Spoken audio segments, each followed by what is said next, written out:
Id-deċiżjoni tal-Kunsill Amministrattiv li qiegħed lill-kandidat tal-kap Adrian Delia taħt investigazzjoni b'rabta ma' akkużi serji fil-konfront tiegħu waslet għal laqgħa oħra b'urġenza, din id-darba bejn tliet avukati oħra fil-Belt. Sorsi fil-Partit Nazzjonalista żvelaw li l-laqgħa saret tard it-tnejn filgħaxija f'Vincenti Buildings, il-binja li fiha Delia għandu l-uffiċċju tiegħu. Il-laqgħa baqgħet għaddejja Sat-Tlieta ta' Filgħodu u għaliha attendew tliet avukati oħra, u Vincent Gallia. L-istess sorsi qalu li l-proposta li Delia jiġi investigat mill-Kumitat Konsultattiv dwar l-imġiba u l-etika tfasslet fl-laqgħa apposta li fiha kien hemm preżenti l-istrateġisti ewlenin tal-Partit Nazzjonalista. Qalu li għal din il-laqgħa li saret sigħat qabel ma ltaqa' l-Kunsill Amministrattiv kien hemm preżenti u pparteċipa fid-diskussjoni Simon Busuttil.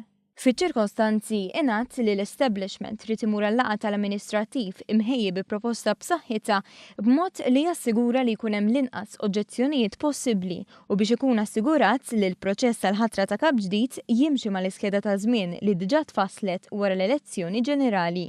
Sorsi qalu li dan ifisser li Simon Busuttil u deċiż li jitlaq minn kap tal-Partit Nazzjonalista kif jintemm il-proċess elettorali, konxju li internament kif ukoll barra mill-partit hemm moviment qawwi li ma jridux.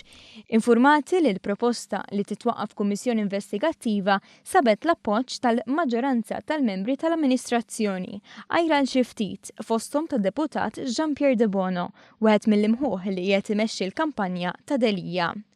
Intant l-erba' filgħaxija mistenni jerġa' jitlaq għall-Kunsill Amministrattiv kif jiskadu 48 siegħa biex ikun ippreżentat bir-rapport bil-konklużjonijiet u bir-rakkomandazzjonijiet li se jkunu qed isiru mill-Kummissjoni imexxija minn Louis Gallia bħala chairman.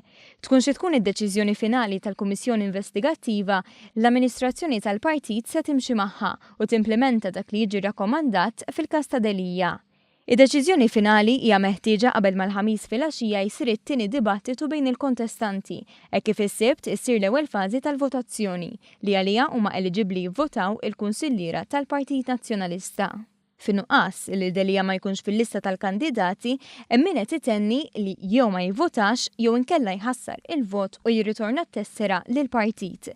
Sa dan it-tant, fit-taqtija tikompli jissaħħaħ il-kandidat tal-establishment Alex Periċċi Kalaxxone flimkien ma' Chris Said.